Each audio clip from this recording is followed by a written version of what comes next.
a few years later, you watch the Iron Man #2 with me and Josh. It's night and day of like the two guys fighting each other.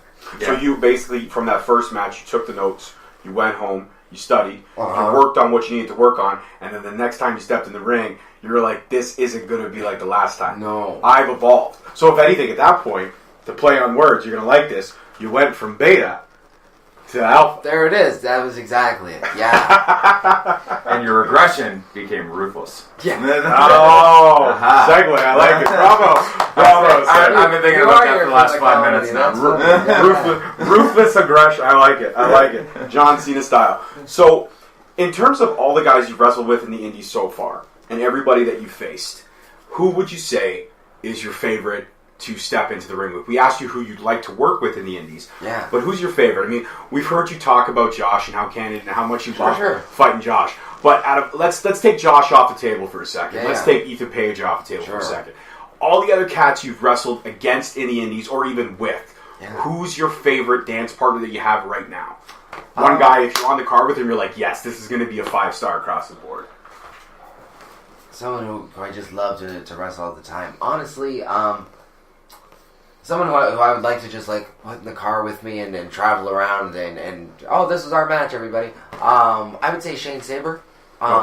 Yeah, and he's someone who's about as broke out as I am. You know, kind of on the cusp. He's been wrestling about the same amount of time. We're from the same school. And I think he's underrated. And he's doing his tag team thing with the Space Pirates, him and Space Monkey. But no, he's somebody who's very solid in the ring. Everything he does is super technically sound. Just like a smart guy to like. So his wrestling IQ is really good. He understands an audience. He's just like a fun person to talk to and to joke with and not stressful. Some people it's very stressful when you're putting together a match. Right. And you're pacing back and forth and you get the butterflies. You're like, oh my goodness, I feel so sick. Other people, it's just so easy. Everything flows. It's very nice. So yeah, I would say that he's someone who I would like to wrestle all the time, everywhere. All right, cool. Yeah. And in terms of, because you know, it seems like you traveled, Kingston, we're talking Montreal and stuff like that. Yeah. What's the one thing about the road, like being on the road, traveling these shows, that you love? Let's say maybe it's the food that you get to experience. Sometimes when you're on the road, you find one of those greasy spoons, hole-in-the-wall diners. You go in there and you literally have the best cheesesteak you've ever had in your life. Yeah. Or is it just the people you meet? I love driving. Honestly, I like being in the car. I find it's a fun, intimate setting. Whether you have to just you and like one other person, whether you have the back seat full. When you have a car full of people and you're going 8 hours somewhere, you're really you're gonna bond with these people. Like you're gonna listen to the same podcast. I mean, obviously you can put your headphones in and kind of be like a jerk or whatever. So the next road trip, you're going to be listening to the Straight Talk Wrestling podcast? Yeah, absolutely. It's just like, no, I'm not talking to anybody. I would imagine, though, dude, it's a great chance for a great business meeting where you really, like, you're sitting in the car and you just have nothing but time, like, especially if you're sitting in the car with somebody like Josh, or especially if you're sitting in the car with somebody else who's just so...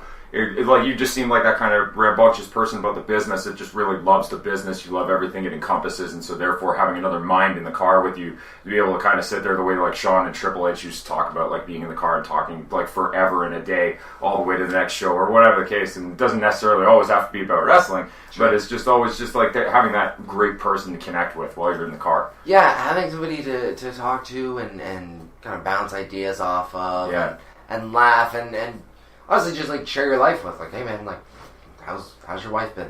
Like things like that. It's fun. So that's one thing that I just love about like traveling and being on the road. Is who you share the road with. Yeah, but I really like the setting of a car. If I'm being like I get it. It's different than going over to somebody's house and sitting with them. Like I really just enjoy traveling with people. We should have done the interview in the car. Yeah, we probably should have just drove around. Really, that would have been really fun. Yeah, I remember that place. I used to eat there. Yeah, that's my favorite Tim Hortons. Over here. There's like 27 in a 1 square block, but that one there, that's my favorite. And there's always my going to be favorite something to roadside talk about. attraction. You're always gonna see something on the side of the road. Yeah. You're always gonna see a funny car. You're gonna have to stop and get something. There's always There's always something's happening. You guys play Lights Display Bingo, don't you? Man, life is just it's honestly it's so crazy in general that I would imagine it's also like a lot of freedom just to be able to sit there because I've just playing a band myself that like going out doing tours and doing things like that. That it's like that's my favorite part of it. Whereas it's just kind of a different kind of answer because most people. They hate the drives. No, I know. It's literally like it's literally like talking to an editor and being like, I love editing, and being like, actually about 99.9% of these people hate this. So like that's why to me I find that answer actually rather refreshing because most people they don't like the drive. No, that's what everybody hates. And I'll say this: I think I'm car sized. You know, like a lot of are big. You're pretty comfortable in a car. You could be the guy in the middle between the really two big guys. Yeah, or you could be the guy they shove in the trunk. And honestly, I'll sleep like a baby between these two big guys. Snuggle right drool going right down at Josh's shoulder. Like no, dude. Most people that hate the trunk. He loves the trunk. Just let him go. He likes the back, guys. Just put him in the back. Yeah, just. So in terms of, I guess, one other thing we like to do at the end of almost all our interviews, which has been a really great interview. Thank you again for taking the time out for us. We always like to play a little game of what I like to call word association. Sure. We're going to throw out current wrestlers, could be indie, could be WWE, could be AEW, and we're going to ask you the first word that pops into your head. And don't think about it. Yeah. Just first word pops in your head. Okay. Are you ready? We'll do one test run and then we'll go into it. Yep. Okay, here we go. Test run. Josh Alexander. Strong style. Okay, there you go. So now you've done it. That's how we do it. Okay. Ready to go? This is official. Yeah, I'm with it. All right, Triple H. Shit. Okay. That's a bad one. All right, that's not actually his answer. That's not Triple H. Have you ever listened to this? It's not his actual. So what do you think of Triple? Well, shit. Actually. All right, let's try it again. Okay, here we go. Ready? No, I'll take away Triple H. Take him off the table. All right, he's off. Let's try Cody Rhodes. America. Okay, I got one. Hunter Hearst Helmsley. Teacup. All right. Okay. This is a good one. Ethan Page. Action figure. Okay. He does, actually. Aiden Prince. RJ City. Seth Rollins. Seth Rogen. Roman Reigns. Rain. The Revival. Revolver. And the final one, I guess let's throw out a chick for safety's sake. Asuka. Ask him.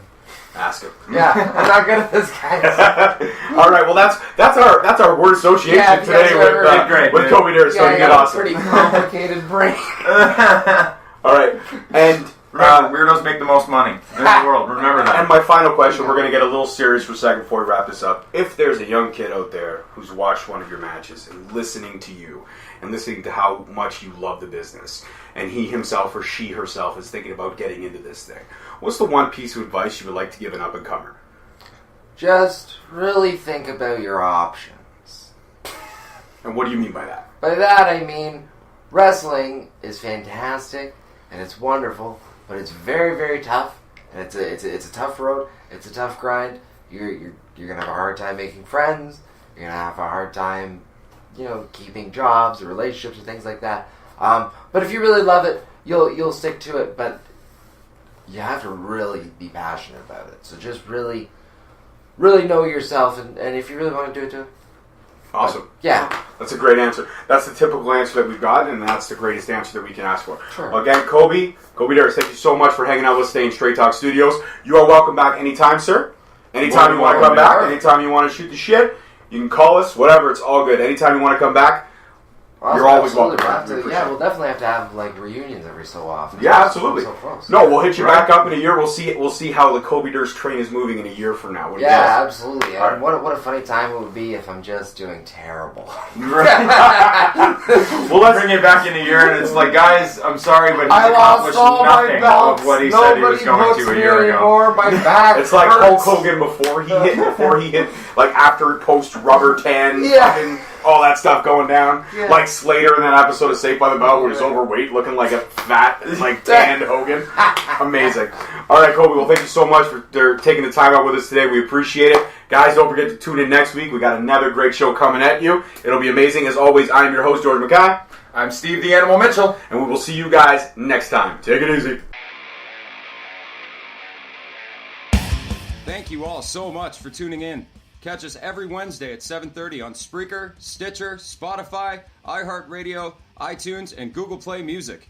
Also be sure to follow us on our social media platforms, Facebook and Instagram at Straight Talk Wrestling, and Twitter at _Straight Talk.